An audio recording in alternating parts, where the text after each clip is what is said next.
Well, it's time. Predictions for Farmageddon, because we are less than 24 hours away. Kansas State, Iowa State, Dublin, Ireland, 11 o'clock Central Time, noon Eastern for you normal folk. And there's a lot of exciting stuff for this game. We've talked about it in full for months, literally for months. Every Friday since like the end of May, Nick and I have talked about this game for position by position, you name it, everything. And now it's finally time. I'm not going to make you wait, Nick. I'm going to give you my exact prediction right now. Kansas State wins this football game 31-27. I think it's a great game. I think it's a very hard thought game through and through.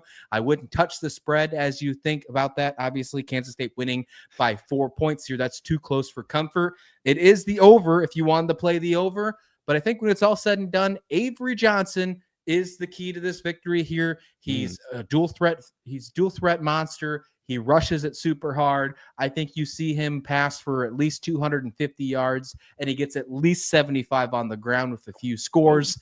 And oh, by the way, I do think that wide receiver issue is going to come into play for Iowa State. In that game last season, there was multiple deflections from Rocco Beck, and they should have been interceptions. That luck is not going to strike twice. I'm calling it right now, 31-27, still a close game, but Rocco Beck throws 2 interceptions. Kansas State wins the turnover battle, and it's enough for them to move to 1-0. Yeah, you really are super excited about Avery Johnson. That's a Superman stat line there. Holy moly. 250 and 75 rushing. Yes, sir. Good golly. Well, and there is a possibility, the game hasn't been played, so I don't know exactly what it's going to shake out to be. I don't think it's going to go that way, though. I just don't see any way that Iowa State doesn't win this game. And I get it. I'm the Locked On Cyclones guy. I'm maybe just a little bit too deep in the sauce here. I'm a little bit too pumped up about this team, but the way that I see it, this defense is way better. I know yesterday you were talking with Crane, and he was saying that, the linebackers aren't going to make that big of a difference. The way I think they will. I think they got way better at defensive line. I think they're going to be able to at least put a relatively decent stop to Kansas State's rushing attack. And if they can just do that and kind of keep Kansas State from really getting out ahead in this one, I think Iowa State walks away with this one. As far as score prediction goes, I am going to get a little bit crazy and say that it's more than one score.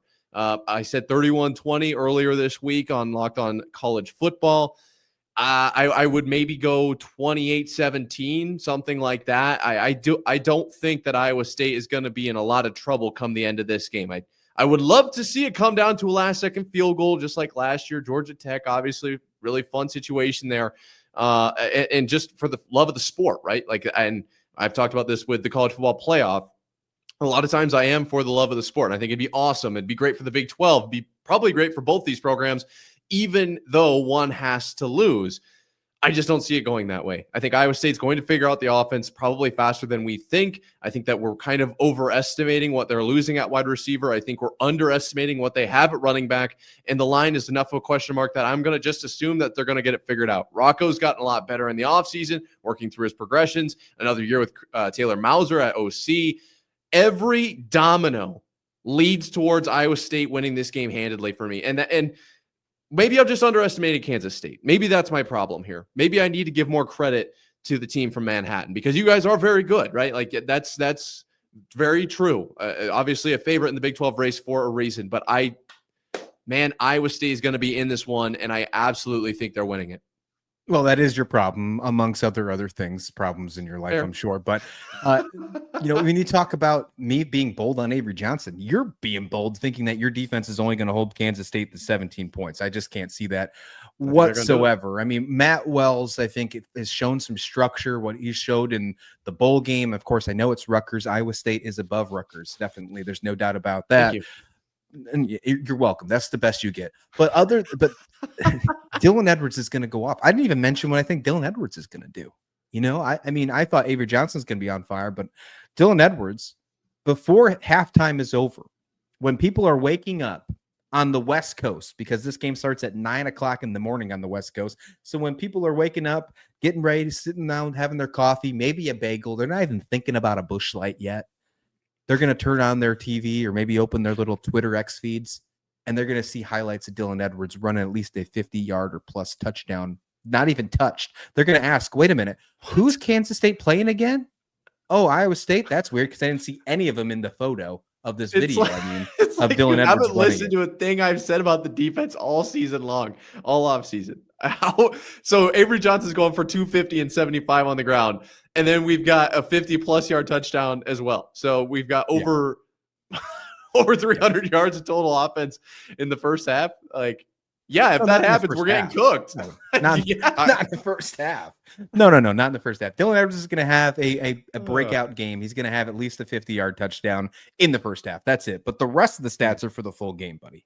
Yeah, the rest. That's all in the second half. Okay, so it's just the one touchdown in the first half, and then they all forget actually they have to play a second half, and that's why Kansas State can do so well. That's the only way I see this playing out. There's no way Iowa State's defense plays that poorly. There is just no way that happens. I'm sorry. This game is on a national stage, international stage, might I add, when it's all said and done.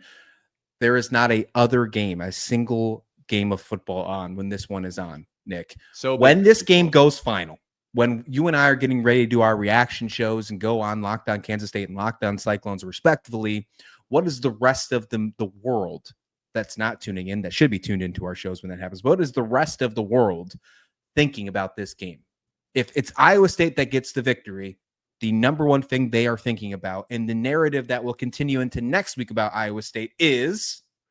I think it depends a lot on how this game goes. And the reason I say that is just the perception around the Big 12 and the perception around this game in particular. I think if you're outside of the Big 12 fan base, this game, you don't understand how much this means. You don't understand how much is on the line in this game. And so if this is a really close one, I think a lot of people will look at this like it's Northwestern and Purdue. Like, it's like, okay, well, we had two teams over in Iowa, and I guess we'll see what happens. And at the end of the year, when it's a rematch in the Big 12 championship game and everyone's like, whoa, what the heck happened? How did this... Like, I think it's going to come down to how the game plays out. So if a team wins dominantly, be it Iowa State or Kansas State, I think that team will get a lot of respect, and the other team will probably not. Let's just call it how it is. But I think if it's really close, I would honestly not be shocked if everyone just kind of views it as like, all right, first football game's over. Let's move on to something I want to watch, like the SEC, which I don't get because this is a huge game. So do you disagree, or do you think maybe this would be a disagreement, that the loser would get more disrespect in a blowout than the winner would get respect? Oh, for sure. It needs to be a slobber knocker. It needs to be a close game through and through to make sure the respect happens, especially in a top 25 matchup that involves two Big 12 teams. I don't disagree with that whatsoever. But what I do disagree with, Nick, is what the world is going to be thinking when this all said and done. What they are going to be thinking is, oh my goodness, we should have. There we go. We have to buy a plane ticket for Avery Johnson to fly to New York because he's going to be in the Heisman Trophy finalist when it's all said and done. I knew you were going to say that. I actually do have a question for you, though. I do have a pretty legitimate question, I think. I was thinking about this yesterday when you were on the phone with Crane. Does the loss in this... Shout out, Big Crane. Real cool guest on there. Shout out to really awesome. Locked On Kansas State for getting that done. Do you think that there is a possibility that the loss in Dublin can be waived to an extent? And I understand we're effectively closing out this show with what could be called a cop-out. I get it, but I want to get this in before we may not have another chance to talk about this until the end of the season, because there is so much at play here. You're overseas. There's time. Guys have never been to England before, London, Dublin, or what? I don't know why I said London, Dublin, Ireland. The time changes I mentioned. There's so much around this game. The rivalry, game 1, game 0, week 0. Can there be a world in which the loser rebounds? We've talked so much about the loser probably spiraling the rest of the year, but is there just so much around this game that the loser can kind of be excused? Yes. I don't think that the loser spirals. I don't. That is a big narrative that many people have, and we've asked that question if that's something we should consider. But I don't think that happens. I don't think the loser spirals. Maybe that's also me because I do think Kansas State wins this game. And then that my mindset puts Iowa State as the loser in this situation. And I know your schedule is a lot easier of a path than what Kansas State's has in the eyes of many. But I just don't see it spiraling. Like, if, for the record, if Kansas State wins this game, Iowa State, I think, still is the favorite to beat Iowa. I think Iowa State Definitely. is still a favorite to be a top dog in the conference and find a way to find themselves in Arlington. I would not be shocked if the way the Big 12 starts and finishes this year is a game from Kansas State versus Iowa State. That would not shock me in the slightest, because just because you lose the first game doesn't mean that you are completely out of the race. Is it harder? Absolutely. But there was not a single team in the Big 12 last year that went to Arlington without losing at least one game against a conference opponent. So no, none of these teams will spiral out of control as long as they're not blown out by 40, which I don't think happens by either team. Again, as I mentioned, my prediction is 31-27. Even with your score prediction of 28-17, like that's obviously more than one score. But if that was the final score, that's not enough for me to think that no, these teams are going to be out of control. No. Well, and I think what I'm essentially saying here is that both of these teams are very, very good. And so if you're watching this, you got to watch the game. This is going to be one of the best games in all of college football this season. This is a top 25 matchup, a rivalry matchup overseas with major implications on the Big 12 race. Go watch it. Like, this is going to be top tier television. And so the loser could still rebound. Like, I absolutely think that is true. But I do think that getting the win in Dublin is going to be, it's pretty important. You didn't even put your glasses on for the final segment, Nick. Can't believe it. There is so much here. We finally made it. We finally made it. Yeah, that was pure pressure to put the glasses on. We made it, so folks. Reflective. Saturday is right around the corner, less than 24 hours to right now. If you're in Dublin and you're watching the game and you're listening to this, have a great time. I split the Enjoy G. it. Find a way to split the G at least once.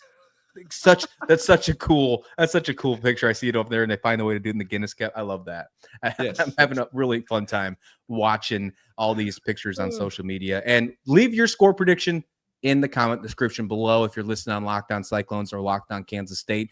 We want to hear them from you. If you get it right on Locked On Kansas State, Nick, I'm sure you can join this conversation as well. If you get it right 100%, I'll make sure you get a shout out on the reaction show for sure. For the Kansas State Iowa State game. Look at those glasses. You look like that Southern Gentleman guy from Facebook. That's hilarious. All right, folks, let's get out of here. We're talking way too much because we are excited and now we're rambling. It's time to go. Thanks for listening to this college crossover of Farmageddon Friday. Apparently, Avery Johnson's going for 500 yards. Let's make it 6. Why not 1,000?